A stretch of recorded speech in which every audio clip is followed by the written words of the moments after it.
181 ka mga ebidensya ang gisumite sa prosekusyon sa ICC batok kang kanhi Pangulong Rodrigo Duterte. Apan sa kabahin sa anak nga si Vice President Sara Duterte, nakapangutan na siya kung asa ang gingong 30,000 ka mga gingong ebidensya aron mapakita nga dunay crimes against humanity. Ani ang report ni Argil Relator. Gisumite na sa prosekusyon ang 181 ka mga ebidensya sa pre-trial chamber 1 sa ICC niadtong miaging semana sa reklamong crimes against humanity batok ang kanhi Pangulong Rodrigo Duterte. Apan sumala sa kampo sa Duterte, there is no case to begin with. That's what he says. But of course, the lawyers know the process inside the ICC. He inside says it as well that we will do what the rules and guides are inside the ICC. 181 pieces of evidence at sinasabi nila libo-libo. This is a case of crimes against humanity.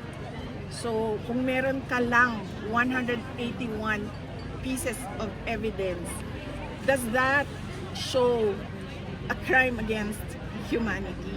So nasaan na ang 30,000 pieces of evidence? This is not a case for the ICC. These were not even cases in the Philippines.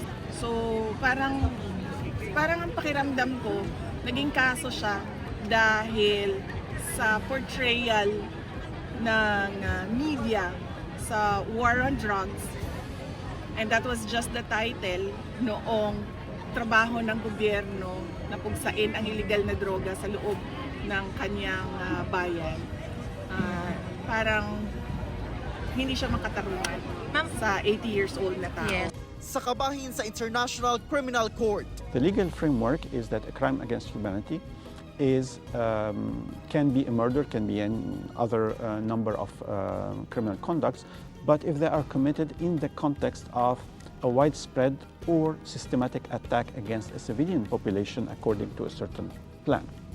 So if there is a plan that involves a widespread or systematic recurrent attack against civilian population, even one murder may be considered a crime against humanity. You have to prove that there were 30,000 victims. Yeah, crimes of humanity. So how can you prove systematic killing of 30,000 victims if you do not have the names of 30,000 victims?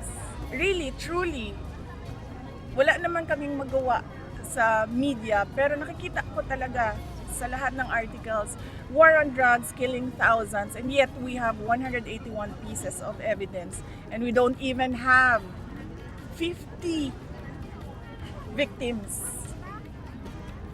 This is 43 counts of murder, not even 50. So where is the system there of killing thousands? No, you don't. No, sorry. Bobo yung abogado nila. Kung ganon, edi inaanayahan ko si VP Sara na dumulog at humarap sa ICC mismo at sabihin niya yung ganyang argumento. Tingnan natin kung pakikinggan siya. Sa pag-aaral po namin, at si VP Sara naman ay abogado rin, sa pag-aaral namin, itong krimen na ito ay hindi halintulad o hindi mo nga maikukumpara dun sa simpleng kaso ng murder.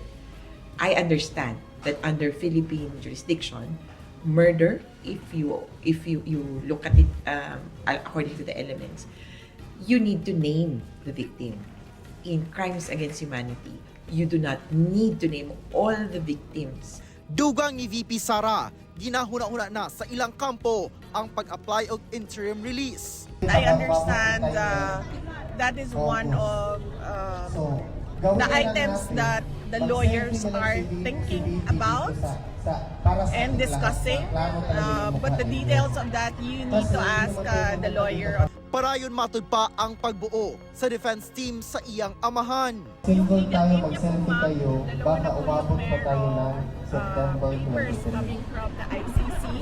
So we're waiting for the papers of two more lawyers, and then we're currently recruiting one more lawyer, Kayo ang unang. excluding the Filipino lawyer.